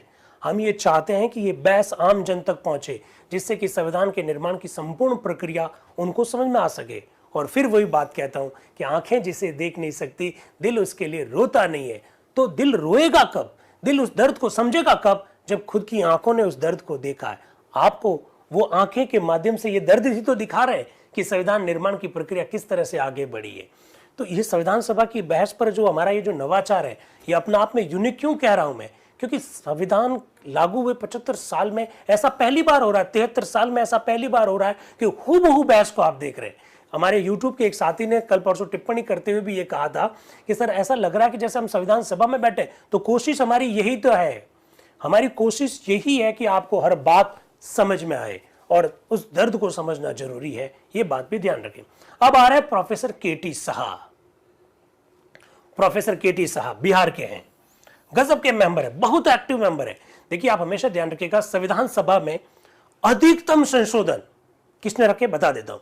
प्रोफेसर केटी साहा ने रखे, HV कामत साहब ने रखे, प्रोफेसर सिब्बल लाल सक्सेना जी ने रखे, नजरुद्दीन जी अहमद साहब ने रखे, महावीर त्यागी जी ने रखे, के संतानम साहब ने रखे। ये वे लोग हैं जिनके जो मैंने नाम बोले, ये वो लोग हैं जिन्होंने संविधान सभा में अधिकतम संशोधन रखे। क्या कह रहे हैं प्रोफेसर केटी साहब, जरा सुनिएगा। उपाध्यक्ष महोदय, श्रीमान मैं आपका अत्यंत आभारी हूं। हरमन भाई क्या कह रहे हैं, आप अध्यक्ष हैं और हम सदस्य हैं, मतलब मैं अध्यक्ष और आप सदस्य, ये कहना चाह रहे हैं। और फिर तो ये आरोप लग जाएगा, क्या आरोप लग जाएगा, मैं अपने ऐसे नियम बनाकर आपके ऊपर थोप रहा हूं जिसके तहत आपको संशोधन करने का कोई अधिकार नहीं होगा, या उसके ऊपर किसी प्रकार का कोई वाद विवाद नहीं करवाया जाएगा। आप सब संविधान सभा के, मेरे समेत संविधान सभा के सदस्य के रूप में ही हैं। चलिए आगे चलते हैं। केटी साहब क्या कह रहे हैं, उपाध्यक्ष महोदय, श्रीमान मैं आपका बहुत आभारी हूं कि आपने मुझे नियमों पर इस संशोधन के विरुद्ध अपनी खेद और क्रोध की भावना व्यक्त करने का अवसर दिया। इस संशोधन का अभिप्राय यह है कि हमें इस सभा में जो कुछ थोड़ी सी भाषण की स्वतंत्रता है उसे भी कम कर दिया जाए। श्रीमान, हम सब शायद माननीय सदस्यों के सामने बुद्धिमत्ता की बीन बजाने के योग्य नहीं है, किंतु मुझे विश्वास है कि आप तथा इस संविधान के बनाने वाले हम सबको ऐसी बहसें तो नहीं समझेंगे जिनके समक्ष वे अपनी बीन नहीं बजा सकते हैं। आगे कह रहे हैं, नियमों पर इस नए संशोधन द्वारा उन संशोधनों को रोकने का प्रयत्न किया गया है जिन्हें कि केवल शाब्दिक, व्याकरण संबंधी अथवा रूप संबंधी समझा जाता है या मान लिया जाएगा। श्रीमान, शाब्दिक संशोधन प्राय सभा के अन्य सदस्यों द्वारा ही नहीं अपितु मसौदा के रचना नायकों द्वारा भी रखे गए हैं। यदि ये केवल उन्हीं के विरुद्ध काम आना है जिन्हें कि मसौदा समिति के सदस्य होने का सौभाग्य नहीं मिला है, और जिनके विरुद्ध काम नहीं आना है, जो कि मसौदा बनाने के पश्चात प्रत्येक शब्द समूह को ध्यान से तोलने के पश्चात इस संविधान के विभिन्न अनुच्छेदों और खंडों पर ध्यानपूर्वक विचार करने के पश्चात ये पाते हैं कि उन शब्दों से वह आशय व्यक्त नहीं होता है जो कि वे चाहते थे, और वे शब्दों को बदलने और शाब्दिक संशोधन करने का प्रयत्न करते हैं, तो ये न्याय नहीं होगा। सबको अधिकार होना चाहिए, ऐसा प्रोफेसर केटी साह कह रहे हैं। आगे क्या कह रहे हैं, श्रीमान, उस दिन मुझे ऐसा संशोधन पेश करने का दुर्भाग्य प्राप्त हुआ जो कि केवल शाब्दिक संशोधन दिखता था, अर्थात समस्त नागरिकों के स्थान पर मैं प्रत्येक नागरिक शब्द रखना चाहता था। अब देख लीजिए, ये शाब्दिक परिवर्तन है, ग्रामेटिकल परिवर्तन है, व्याकरण संबंधी परिवर्तन है, या फिर रूप संबंधी परिवर्तन है। प्रोफेसर केटी साहब कह रहे हैं, एक दिन मैंने एक ऐसा संशोधन रखा जिसमें मैं ये चेंजेस करना चाहता था, समस्त नागरिकों के स्थान पर मैं कहना चाह रहा था प्रत्येक नागरिक। मुझे अत्यंत आश्चर्य हुआ और प्रसन्नता हुई कि विद्वान डॉक्टर अंबेडकर भी उस सुझाव की उपयुक्तता को समझ सके और उन्होंने आश्वासन दिया कि उस शाब्दिक दिखाई देने वाले परिवर्तन पर विचार करेंगे और अनुकूलता से विचार करेंगे। दूसरी ओर डॉक्टर अंबेडकर ने स्वयं अनुच्छेद 40 पर एक संशोधन किया था जो कि शाब्दिक संशोधन दिखाई देता था। जब तक कि कोई उन युक्तियों पर विचार ना करे जो कि उन्होंने कृपा करके इसके समर्थन में दी है, तो इन दोनों के पीछे आशय तो एक ही था। देख लीजिए, केटी शाह कह रहे हैं कि साहब हम सभा के सदस्य हैं, हम कुछ संशोधन रखते हैं तो आपको लगता है वो शाब्दिक है, लेकिन मसौदा समिति के सदस्य अगर संशोधन रखे जो शाब्दिक हो तो फिर उसका क्या करोगे? उसका भी तो कुछ इलाज करो। क्यों भाई? एक तो मेरा निवेदन है कि फीडबैक लिंक आज दे दिया जाए। आगे बढ़ते हैं, फीडबैक लिंक इन्हों जल्दी से इनको दीजिए भाई। किस प्रकार से प्रोफेसर केटी साहब अपनी बात को रख रहे हैं, वो कह रहे हैं कि प्रॉब्लम क्या है, जरा देखिएगा। श्रीमान, मैं इस युक्ति को समझने में असमर्थ हूं कि हमें इस संविधान के विषय में शीघ्रता करनी चाहिए। हमें जल्दी जल्दी क्यों करना चाहिए? ऐसा करने के लिए सदस्यों के लिए वाद विवाद का अवसर कम कर देना चाहिए, जैसा कि आशय हम नियमों में किए जाने वाले संशोधन में पाते हैं। श्रीमान, यदि आप सचमुच ये चाहते हैं कि इस पर जो समय व्यय हो रहा है वह कम किया जाए, तो मैं पूछता हूं आपको कि आप दिन में 2 बार क्यों नहीं बैठते? अगर आपको ऐसा लगता है कि समय बहुत ज्यादा लग रहा है संविधान के निर्माण में, तो भाई साहब आप फिर सुबह 10 बजे आकर 1 बजे क्यों चले जाते हैं? आप सुबह 10 बजे आते हैं और 1 बजे सभा को स्थगित करते हैं। आप 2 बार क्यों नहीं बैठते? आप 3 बजे से फिर रात को 8 बजे तक बैठो, 10-12 घंटा काम करो ना, क्यों नहीं कर रहे हो? जरा देखिए क्या कह रहे हैं। श्रीमान, यदि आप सचमुच ये चाहते हैं कि समय व्यय हो रहा है वह कम किया जाए, तो मैं पूछता हूं कि हम प्रतिदिन 2 बार क्यों नहीं बैठते, अथवा अधिक समय पर क्यों नहीं बैठते, अथवा ग्रीष्म ऋतु में क्यों नहीं बैठते? क्या हम इतने कोमल हैं? अथवा अपने आराम तथा मनोरंजन के इतने बड़े उपासक हैं कि हम अत्यंत सुंदर ऋतु में ही आना चाहते हैं? हम इतने कोमल हो गए, हम इतने आरामदायक हो गए, हम इतना मनोरंजन को पसंद करने वाले हो गए कि हम ग्रीष्म ऋतु में आना ही नहीं चाहते, क्योंकि दिल्ली में गर्मी बहुत पड़ती है, कभी कहते दिल्ली में सर्दी बहुत पड़ती है। जरा देखिएगा फिर वो आगे क्या करे। अत्यंत सुखप्रद कमरे में ही तथा अत्यंत आरामदायक अवस्थाओं में ही इकट्ठा होने पर विचार कर सकते हैं, और अपने कर्तव्यों को केवल मैं इसी कारण से कि ग्रीष्म ऋतु की गर्मी तथा सामाजिक व्यस्तता के मध्य हम अपना कर्तव्य की पालना करने में असुविधा होगी। क्या कमाल करते हो श्रीमान। मैं आपसे पूछता हूं कि उदाहरण के तौर पर यदि आप अपराह्न यानी दोपहर में 3 से 9 बजे तक बैठे तो आपको इसका अच्छा प्रमाण मिल जाएगा कि कितने सदस्य अपने विचारों को व्यक्त कर सकते हैं। अभी तक हम 10 से 1 बैठ रहे हैं, 3 से रात को 9 बजे तक क्यों नहीं बैठते? 3 से 9 बजे तक बैठे रात में, फिर देखिए सारे सदस्यों को विचार व्यक्त करने का मौका मिलेगा। आप देखेंगे पृष्ठभूमि तैयार हो गई है। आपको भी दिन में 2 बार आना पड़ेगा, फिर जूम पर झूमते हुए पृष्ठभूमि तैयार की जा रही है, मेरे द्वारा नहीं, प्रोफेसर केटी शाह द्वारा। चलिए श्रीमान, आपको चाहिए कि हमारी शक्ति का पूरा उपयोग करें। श्रीमान, आप उत्साह का पूरा उपयोग करें, इस मार्ग से देश हितार्थ कार्य करने की हमारी इच्छा का पूरा उपयोग करें, और आप देखेंगे कि केवल वही लोग उपस्थित होंगे जो इस कठिनाई को झेल सकते हैं। आप बुलाइए हमको, दोबारा बुलाइए, दोपहर के बाद बुलाइए, दोपहर में 3 से रात के 9 बजे तक बुलाइए हमको। जिसकी इच्छा होगी वो आएगा, जिसके पास पावर होगा वो आएगा, जो इस कठिनाई को झेलने की ताकत रखता है, जो संविधान के निर्माण की प्रक्रिया में भागीदार करना चाहता है वो आ जाएगा। बाकी सब रेस्ट करेंगे, हमको क्या प्रॉब्लम है। तो जिनको संविधान सभा की बहस समझने की इच्छा होगी वो शाम की बैठक में भी भाग लेगा जूम पर। बताइए जूम वालों, यूट्यूब वालों, बता दीजिए आ सकते हैं ना। ये प्रोफेसर केटी शाह का सुझाव 26 नवंबर 1948 को आया है। अब मैं तो उनकी अनुपालना करने की कोशिश करूंगा। चलिए आगे बढ़ते हैं। सबका आया आ सकते हैं, वाह बहुत बढ़िया। यूट्यूब और सब ने बहुत जबरदस्त बात कही है, बहुत बढ़िया। हम तो पूरे दिन भी रह सकते हैं, पर डेटा कहां से लाओगे? डेटा कहां से लाओगे? वाईफाई में हो तो फिर भी चल सकता है, डेटा तो चला जाएगा ना। हाँ, एक बहन ने कहा कि सर हम तो नाइट में भी आए थे, बिल्कुल 14 अगस्त 1947 की रात में 11 बजे हमने संविधान सभा की बैठक करी थी। सैल्यूट है भाई, उसके लिए तो आपको हमेशा से सैल्यूट है। 4000 लोग जुड़े थे उस दिन, कमाल की बात थी। 14 अगस्त 1947 की रात में हम आए थे। 14 अगस्त 1947 की रात में हम कहां से आए? हम उसके ठीक 75 वर्ष बाद 14 अगस्त 2022 को आए थे। 2022 की रात में हम आए थे 11 बजे। 4,000 लोग उसके साथ जुड़े थे। चलिए बात को आगे बढ़ाते हैं। प्रोफेसर केटी शाह ने जबरदस्त बातें रखी और कुल मिलाकर सार उनका यह है कि भाई अब आगे शाम को भी बैठक होगी।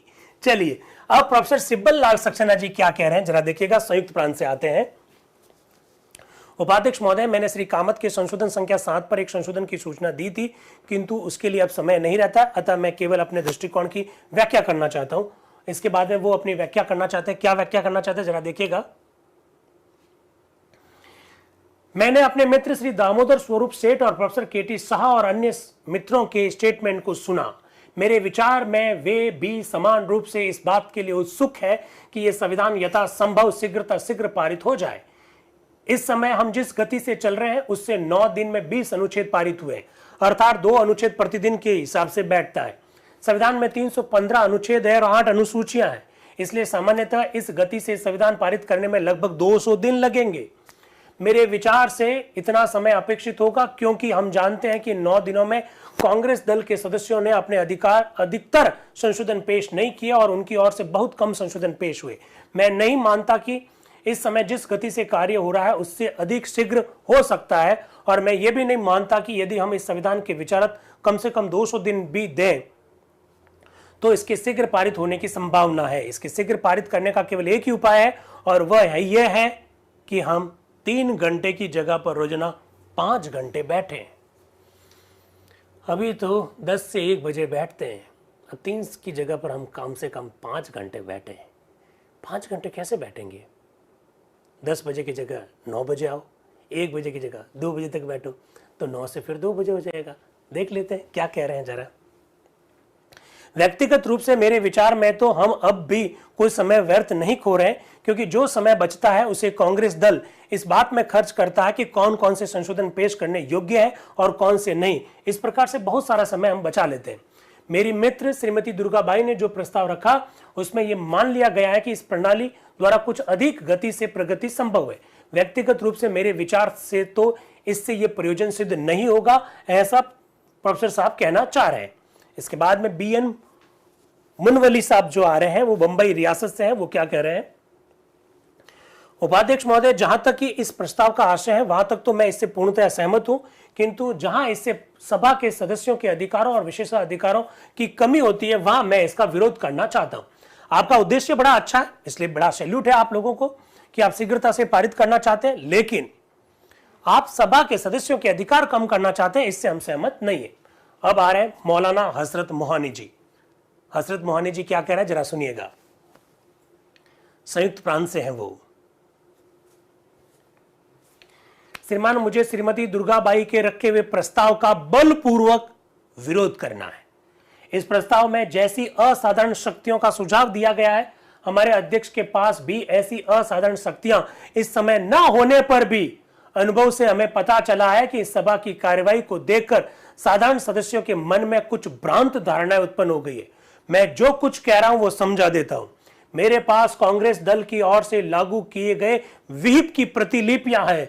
प्रतिदिन इस सभा की बैठक आरंभ होने से पहले जैसे वो बोलते हैं, उपाध्यक्ष कह रहे हैं यहां उसकी चर्चा नहीं होगी।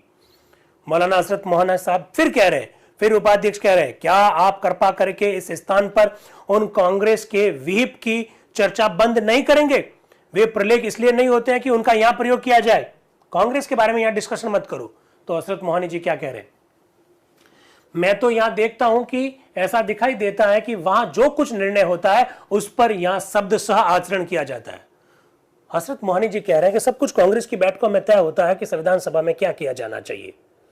फिर वो कहते हैं कि कांग्रेस की बैठकों में व्हीप जारी किए जाते हैं और व्हीप के अनुसार ही संविधान सभा में शब्दशः उसकी पालना हो जाती है, ऐसा वो कह रहे हैं।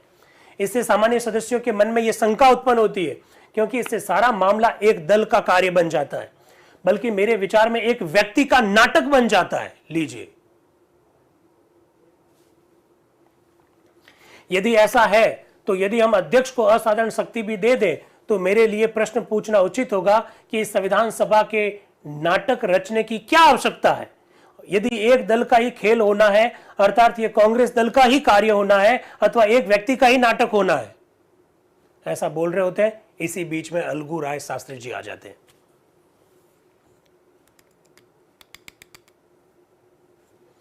अध्यक्ष महोदय, मैं श्रीमती दुर्गाबाई का धन्यवाद करता हूं कि उन्होंने एक ऐसा प्रस्ताव रखा जिससे इस संविधान के पास करने में कुछ समय बच सकता है। जिन मित्रों ने इसका विरोध किया, मैं उससे सहमत नहीं हूं। यह कहना कि जल्दी में संविधान बनाया जा रहा है, मैं समझता हूं यह बहुत अनुचित है। हम देख रहे हैं कि इस संविधान सभा के बने हुए काफी समय हो गया है और काफी इस बात के लिए समय दिया जा चुका है, संविधान को तैयार करने में एक समय दिया जा चुका है। फिर भी यह कहना कि यह संविधान बहुत तेजी से बनाया जा रहा है, यह ठीक बात नहीं है। फिर वो कुछ एग्जाम्पल दे रहे हैं कि द शब्द को निकालने के लिए, आई शब्द को निकालने के लिए, कॉमा निकालने के लिए, सेमीकोलन लगाने के लिए संशोधन रखे जा रहे हैं। ये कोई ठीक बात थोड़ी है।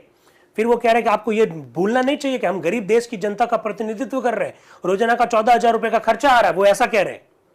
उस समय संविधान सभा की बैठक का रोजाना 14-15 हजार का खर्चा आ रहा है, वो कह रहे हैं पैसा लग रहा है गरीब जनता का, और आप रोजाना द, कॉमा, सेमीकोलन हटाने के लिए संशोधन ला रहे हो। ये कोई ठीक बात थोड़ी है। एक एक मिनट बचना चाहिए, हमको एक एक पाई बचानी चाहिए, ऐसा वो कह रहे हैं। फिर वो कह रहे हैं, अभी मैंने अपने मित्र सेठ दामोदर स्वरूप की बात सुनी। वह यहां तो कहते हैं कि इस मामले में किसी तरह की जल्दबाजी नहीं होनी चाहिए, परंतु बार अपने मित्रों को यह कहते हुए भी सुना कि संविधान बनता जा रहा है, देर होती जा रही है, न मालूम कब होगा, कब चुनाव होंगे। अलगू राय शास्त्री जी कह रहे हैं कि दामोदर स्वरूप सेठ साहब यह कह रहे हैं कि संविधान बहुत जल्दी में बनाया जा रहा है, और बाहर ये कह रहे हैं, बाहर अपने मित्रों से ये कह रहे हैं संविधान पता नहीं कब बनेगा, कब चुनाव होंगे। आवश्यकता इस बात की है कि जनता चाहती है कि संविधान को हम जल्दी जल्दी बनाए और नए चुनाव करवाएं। वयस्क मताधिकार के आधार पर हम नए चुनाव करा के संविधान सभा जब संविधान बनाएगी तभी तो नए चुनाव होंगे, और सेमीकोलन के लिए इस प्रकार के सुझाव लाना ठीक बात नहीं है। वो कह रहे हैं, आप देखिए भारत की जनता हमें क्या कहती है, जरा रेलगाड़ियों के तीसरे क्लास के डब्बे में बैठकर चलिए। लोग कहते हैं कि पंखों के नीचे बैठे हैं, अच्छी रोशनी है, मजे हैं, हमारे लिए तफरी के हैं, संविधान बन रहा है। श्री केटी साहब ने बताया कि 2 वर्ष वहां लगे, 3 वर्ष वहां लगे, संविधान बनने में तो समय लगता ही है। यहाँ कितने साल आपने लगाए? 2 साल तो लग चुके हैं। कैसे कहा जा रहा है कि अभी आपको पूरा समय नहीं मिला? इसलिए मैं आपसे कहूंगा कि एक दिन में यहाँ पर 13-14 हजार रुपए खर्च हो रहे हैं, कदाचित 24-25 हजार रुपए प्रतिदिन खर्च हो रहे हैं। वह एक एक दिन की कीमत समझिए। गरीब जनता के सिर पर हम इसका बोझ नहीं डाल सकते हैं।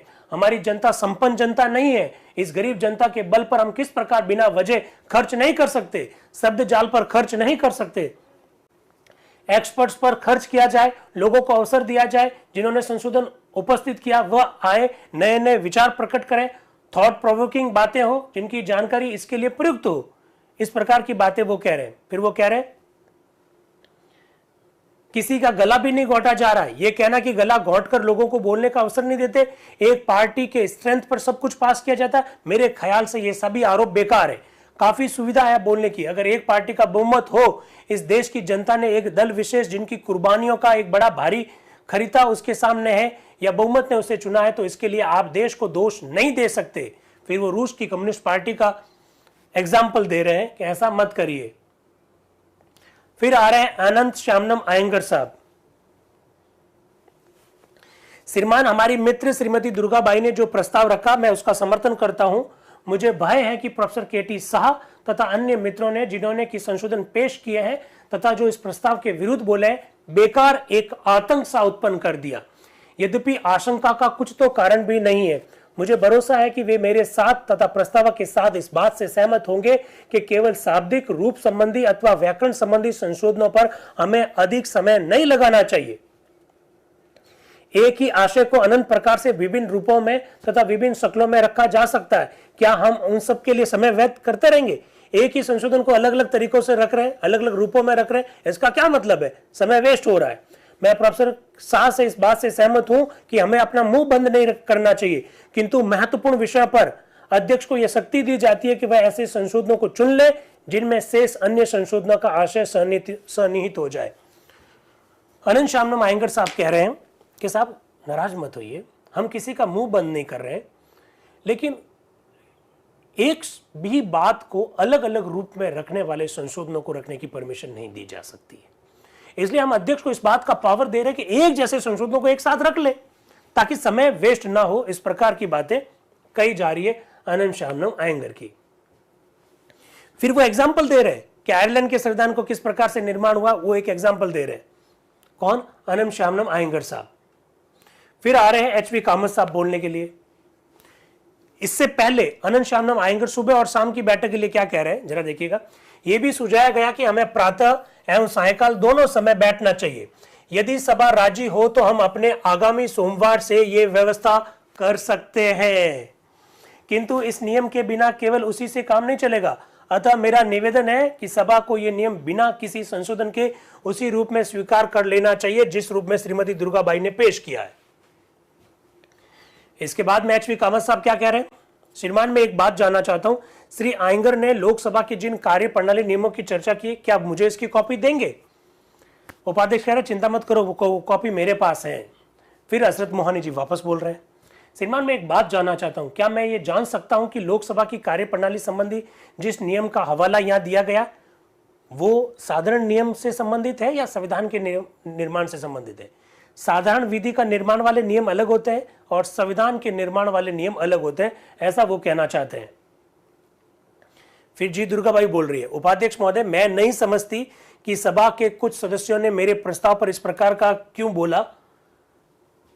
पहले ही मैंने माननीय मित्र श्री आयंगर ने प्रस्ताव का विरोध करने वाले सदस्यों द्वारा उठाई गई सारी बातों का जवाब दे दिया। मुझे लगता नहीं कि मुझे इन सब बातों का वापस जवाब देना चाहिए। वो लोकसभा के नियमों का उल्लेख भी कर चुके हैं, किंतु इस प्रकार की आपत्तियां खड़ी की गई और मैंने सदस्यों को यह कहते हुए सुना कि इस नियम से लोकतंत्र के सिद्धांत की पराजय होगी तथा सदस्यों के मुंह भी बंद हो जाएंगे। मेरा निवेदन है कि मेरे प्रस्ताव से ऐसी कोई बात नहीं होने वाली है। जी दुर्गाबाई कह रही है कि आप ऐसे क्यों सोच रहे हो कि मैं जो संशोधन रख रही हूं उसके द्वारा सभा के अध्यक्ष को इस बात का पावर मिल जाएगा कि वो सभा के सदस्यों का मुंह बंद कर देंगे। ऐसा कुछ भी नहीं होने वाला है, ऐसा वो कह रहे हैं। कौन? जी दुर्गाबाई। फिर वो कह रही है मैं सभा से अनुरोध करती हूं कि मेरे संशोधन को स्वीकार कर लिया जाए। फिर एच.वी. कामत साहब क्या कह रहे हैं? श्रीमान मेरे माननीय मित्र श्री आयंगर ने लोकसभा के नियम 28 का उदाहरण देकर सभा में भ्रांति उत्पन्न करने का प्रयत्न किया है। उस नियम से तो संशोधन संख्या 16 का समर्थन होता है जो कि मैंने पेश किया है।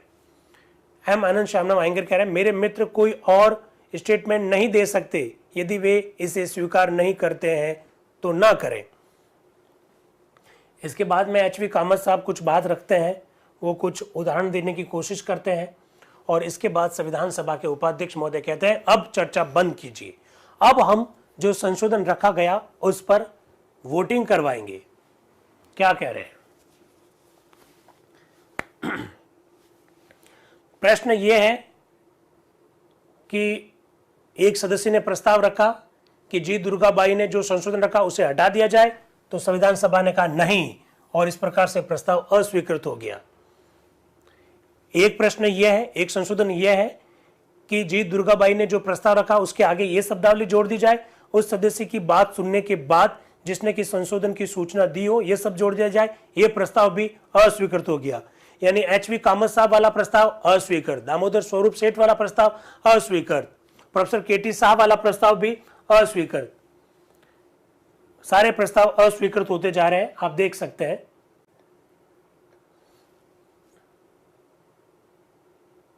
एक एक करके सब अस्वीकृत हो जाएंगे, खाली एक ही स्वीकृत होगा जो जी दुर्गाबाई वाला है।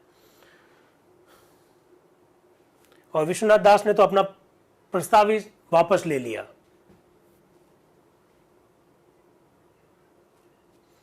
सब अस्वीकृत हो जाएंगे। अब इसके बाद में सबसे लास्ट में वोटिंग होगी जी दुर्गाबाई के प्रस्ताव पर जो उन्होंने रखा। कौन सा? सभापति को अधिकार देने के संदर्भ में कि ग्रामेटिकल मिस्टेक्स वाले संशोधनों को वो रखने की परमिशन न दे, और ये प्रस्ताव क्या हो जाएगा? स्वीकार हो जाएगा। उपाध्यक्ष कह रहे हैं यदि मैं ऐसा कह सकता हूं कि सदस्यों से ये अनुरोध करूंगा कि वे अपने समय का अधिक अच्छा उपयोग करें, तो जी दुर्गाबाई का जो प्रस्ताव था वो तो स्वीकृत हो ही गया है, आप देख सकते हैं।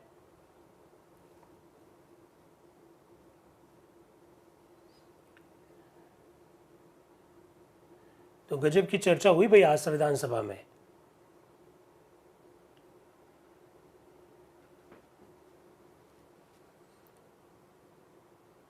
और संविधान सभा के अध्यक्ष को जो पावर जो दुर्गाबाई देना चाहती थी वो सारा पावर हो गया। ठीक है, अब जी दुर्गाबाई वाला संशोधन जब स्वीकार हो गया तो संविधान सभा में अभी भी कुछ समय बचा हुआ है, क्योंकि बैठक 10 बजे शुरू हुई, बैठक 1 बजे तक चलनी है, 3 घंटे बैठक चलती है। तो खैर थोड़ा समय बच गया है, तो क्यों ना हम कल जो चर्चा अधूरी रह गई थी, भाग 3 पर जो चर्चा चल रही थी, तो संविधान का मसौदा पर चर्चा जारी होगी, अनुच्छेद 8 रखा जाएगा। तो उपाध्यक्ष महोदय कहते हैं अभी भी 15 मिनट बचे हुए हैं, हम चाहे तो संविधान के अनुच्छेद 8 पर चर्चा कर सकते हैं, ऐसा वो कह रहे हैं। तो लक्ष्मीकांत मैत्र कह रहे नहीं नहीं अभी यार उठ जाना चाहिए अपने को। तो अध्यक्ष कह रहे नहीं, हमारा समय बहुत मूल्यवान है, हमें पाव घंटा यानी जो 15 मिनट है उसको भी व्यर्थ नहीं करना चाहिए। और उसके बाद में अनुच्छेद 8 पर थोड़ी सी चर्चा हुई। अनुच्छेद 8 कौन सा, जो आज भारतीय संविधान का अनुच्छेद कौन सा है, 13। आज जो अनुच्छेद 13 जिसमें विधि शब्द की जो परिभाषा है उसके संदर्भ में वो अनुच्छेद उस समय 8 था, उस पर चर्चा की जाएगी। और अनुच्छेद 8 में विधि शब्द के अंतर्गत कौन कौन सी बातें आती है, कानून आते हैं, उसके अंतर्गत अध्यादेश आते हैं, नियम आते हैं, उपनियम आते हैं, इसके अलावा प्रवर्त विधि जो है वो भी आती है। इन सारे मुद्दों पर चर्चा की जा रही है। और आप जानते हैं कस्टम्स भी आते हैं, प्रथा भी आती है, रूढ़ियां भी आती है। आप विधि शब्द की परिभाषा अगर आप देखेंगे तो ये सारी बातें आती है। 13(1), 13(2), 13(3), 13(4। आज अनुच्छेद 13 के अंतर्गत 4 धाराएं हैं। जब 26 जनवरी 1950 को जब अनुच्छेद 13 लागू हुआ था उस समय 3 धाराएं थी, और 13(3) में विधि शब्द को परिभाषित किया गया है। ये जो आज अनुच्छेद आपको 13 जो दिखाई दे रहा है वो उस समय इनिशियल स्टेज में किस रूप में आया था, अनुच्छेद 8 के रूप में आया था, ये आपने देखा। अब उपाध्यक्ष महोदय कह रहे हैं कि इस प्रकार से हम अनुच्छेद 8 पर वाद विवाद करें क्या। तो कई सारे सदस्य एक साथ कहते हैं कि संशोधन तो रख दिए गए पर अब हमको चर्चा और नहीं करनी क्योंकि अब बहुत समय हो गया है। तो उपाध्यक्ष महोदय कहते हैं ठीक है भाई, सभा के सदस्य अलग अलग विचार रख रहे हैं तो हम कल सुबह 10 बजे तक के लिए बैठक स्थगित करते हैं। कल सुबह के लिए नहीं, कल सुबह उनके मुंह से गलती से निकल गया। कल सुबह कैसे हो सकती है, क्योंकि आज क्या है, आज कौन सा वार है, 26 नवंबर 1948 को कौन सा वार है, शुक्रवार है। शनिवार को सभा बैठेगी नहीं, रविवार को सभा बैठेगी नहीं। उपाध्यक्ष के मुंह से निकल गया कि कल सुबह 10 बजे के लिए सभा स्थगित कर दे, तो कल नहीं करनी है स्थगित, कल स्थगित नहीं करनी है। चाय लाए हैं अब हमारी सभा भी स्थगित होने वाली है, तो सभा कल तक के लिए स्थगित करने की उन्होंने बात कही। तो सत्यनारायण जी सिन्हा ने कहा अरे कल नहीं, सोमवार, कल तो शनिवार है, शनिवार को नहीं बैठेंगे, परसों संडे है, परसों भी नहीं बैठेंगे, तो वो क्या कहेंगे, सोमवार। तो उपाध्यक्ष कह रहे अरे मैं सोचता हूं हम देश का धन बचाने के लिए अति शीघ्र हैं, अतः हम शनिवार को भी शामिल होंगे। मैंने तो ये सोचा कि आप लोग बड़े संविधान के निर्माण के प्रति बड़े उत्सुक हैं, तो मुझे लगा कि कल भी एकत्रित होंगे। अच्छा, अगर आप कह रहे हैं कल नहीं तो ठीक है, फिर सोमवार को प्रातः 10 बजे मिलते हैं। इसके बाद सभा 29 नवंबर 1948 की सुबह 10 बजे यानी सोमवार तक के लिए स्थगित हो गई।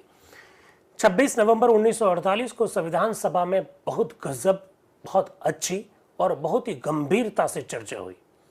26 नवंबर 1948 की ये जो चर्चा है उस पर बहुत सारे मुद्दों पर हमने हूबहू चर्चा करने की कोशिश की। मुझे पूरा विश्वास है कि आपको ये चर्चा बड़ी अच्छी लगी होगी।